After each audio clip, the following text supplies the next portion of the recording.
What is going on? Chris with Journos, Comics and Pop Culture. Today, guys, I'm talking about Covrprice.com and exploring some pros and some cons. So, there's multiple resources out there online for one, checking current value and understanding the marketplace. Now, whether that's being as a collector and we're looking to buy and we want to know what the best price or the right price is to pay for a book, whether that's as a seller and we're trying to sell books and so forth. So these tools obviously are vital to either side of the collecting coin. So cover price is something that for myself I am still fairly new to. Um, I do have an account, as you guys can see on the screen, and it is the free trial account currently, but I am going to at least pay for 1 month to get all the perks. And I'm not, this isn't a promotion of cover price. I'm not gonna tell you to subscribe for $6 a month and you get this, and this. That's not the point here. But I am going to explore pros and cons, and that's mainly just in the interface of looking at current market value on the site. Because believe me, and one thing that I've been looking at that is a pro before I get into more the meat of what I want to discuss here is that I have the CLZ app. Obviously, it's on my phone. I stand by it. It is what I use for my collection, and I'll probably never change.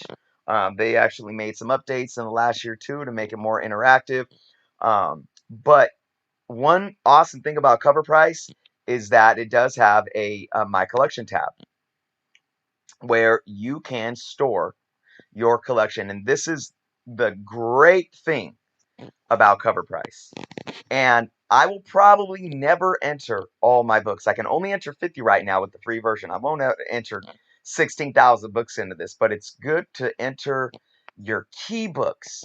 So I have 50 books. 25 of them are key, as you guys can see over here to the right in blue.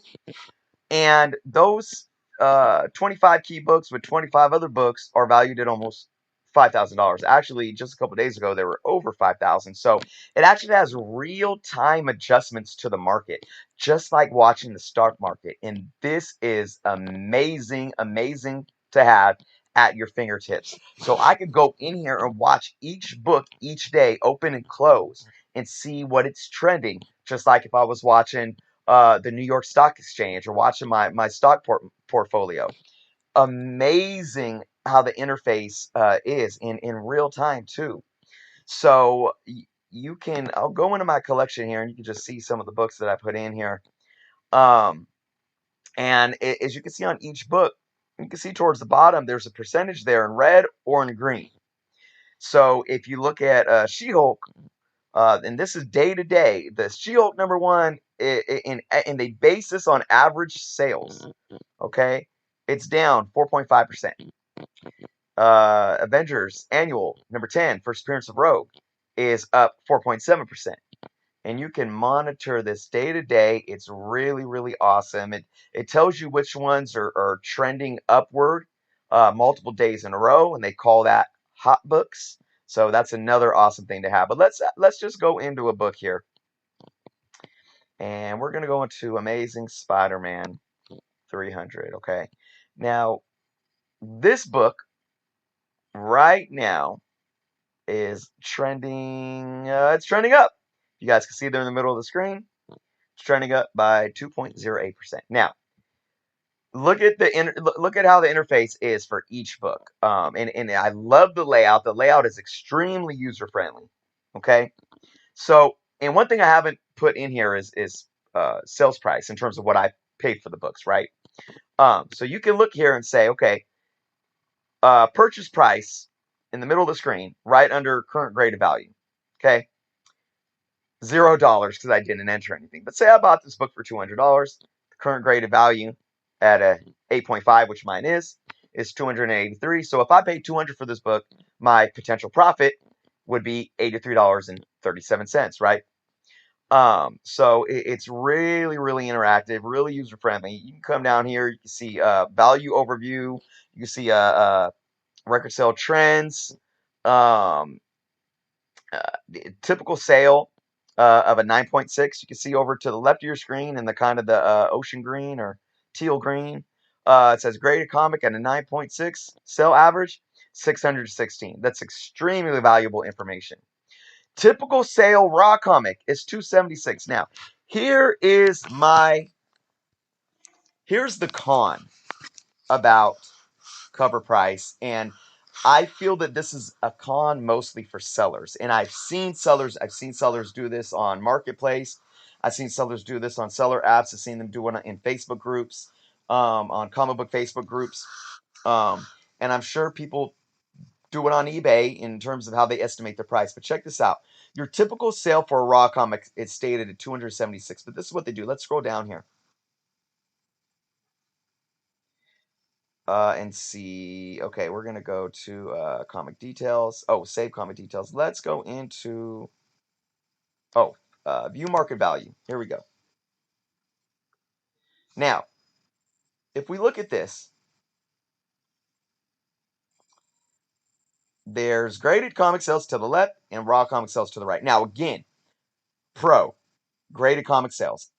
It gives you an average for 9.6. Okay, it gives you a sales range for every grade point: 9.9, 9.8, 9.6. Okay, and then it says, so the first teal is a recorded sales range, and then it gives you an average of that range, and it's specific to grade. And I love that, because we all know that a comic book itself, one issue of a comic book itself, does not dictate fair market value. It is the grade of that comic book. So let's move to the right of the screen, where it says, again, average raw value 276. And this is what it does. Instead of giving a point by point grade breakdown, which I understand because it's tough to, because you only have guesstimations in terms of people selling their books. You know, they may say a book is a 8.0 on eBay, but it's a 6.0. You know, it's all extremely subjective. But all they have here is two categories: highest raw sales, lowest raw sales. And they give you three different ranges here for each. Okay. And then what they do is they take an average for that. Let me explain why this is extremely, extremely problematic. Okay. When you learn about stats and statistical analysis and regression analysis, okay, you understand outliners. Okay. Outliners can skew statistical data, and outliners can present false hypotheses. Okay, and that's what I feel that these average raw numbers are doing, because we all know that once a book starts getting high grade, even a key book like Amazing Spider-Man 300, a bump up from a 9.6 to a 9.8 is going to increase that value threefold. Okay, so basically, what that is saying is that, say you have an average sale of mid-range comics. Just let's say you have an average sale of 9.0s to 9.6s actually, and we could see here a 9.0 range is 348 to even a 9.6 is 616. I mean, that's still almost doubled, right? But you jump to a 9.8, and it could be threefold, three times the amount of a 9.6. That's an outliner. Okay? And what an outlier does to the average value of the book, when you take in an average calculation of all sales, where you're taking in 1.0s, 3.0s, 5.0s, 9.0s, 9.6s, and 9.8s, it's going to skew that average raw value that we see here on screen higher than it's supposed to be. This is probably why you get, and I've seen a lot of it, people hopping onto these Facebook groups and apps and eBay trying to sell a book that's, say, a 6.0, and having it $100+ more than fair market value. And then they come to this site and see, well, look at what the average raw value is. Look at what the average raw value is. No, you cannot take an average raw um, comic value of sales and base anything on that, because what you need to do is take the average sales of that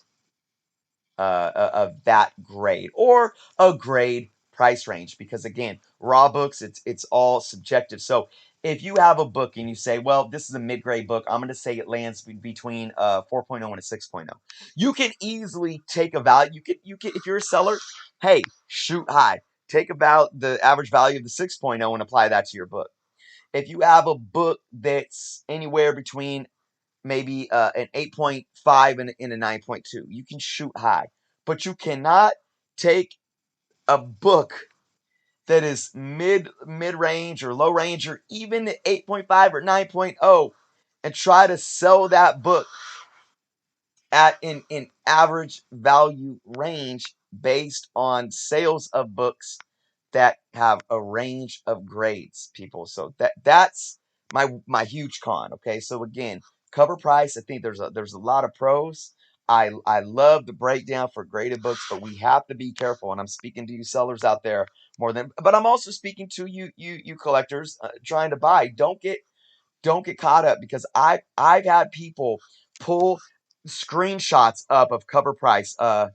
There was a book that was, I forget what it was, but it wasn't even really a key book. It wasn't a key book at all. And they were trying to say that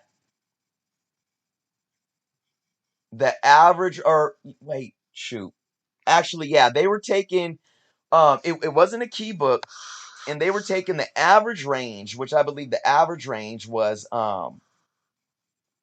maybe like $8, and somebody was trying to sell literally, it was raw, it wasn't graded, but it could have easily got a 9.6 from excuse me, a 9.8, and the individual was asking $20 for it. Okay, and actually I think the average price was $5, but again, we all know that a 9.8 is going to be skewed on the high end. So in this scenario, the average raw value calculated was not in the seller's favor, because it wasn't a key book, and anything lower than a 9.8.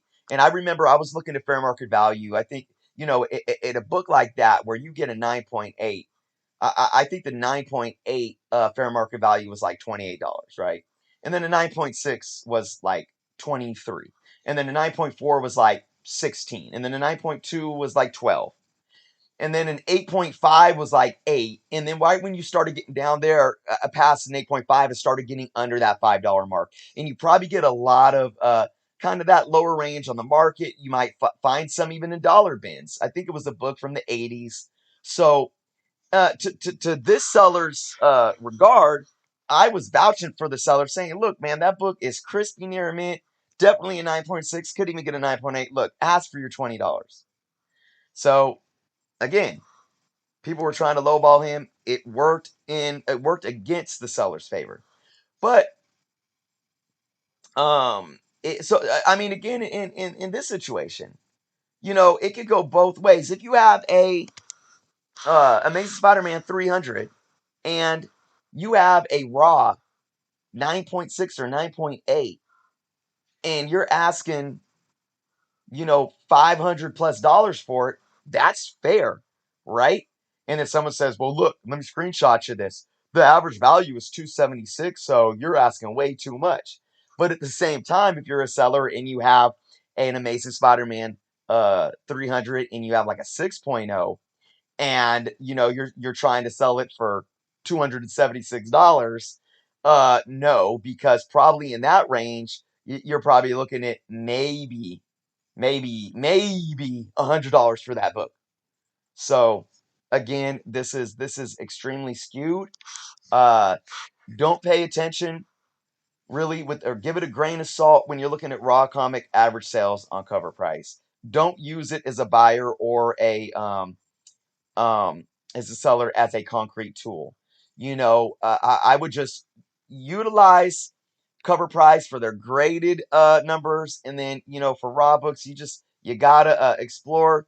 Overstreet, explore Comic Book Realm, explore Midtown Comics, and look at their ranges of what they're selling their books at, what they're seeing in the market, and then use eBay, Soul Books, and just give it your best shot on trying to understand the grade and the average value of that specific grade. So there's my rant, guys. That's my con. Otherwise, hey, check out Covrprice. A lot of positive things here, even though I know this video focused on the big con. So I hope this video was informative for you all. Let me know what you guys think in the comments. Let me know if you've had any experience with Covrprice. Let me know if you're subscribed to Covrprice and what you think, your pros, your cons, and so forth. So, all right, guys, if you haven't subscribed yet, please do so.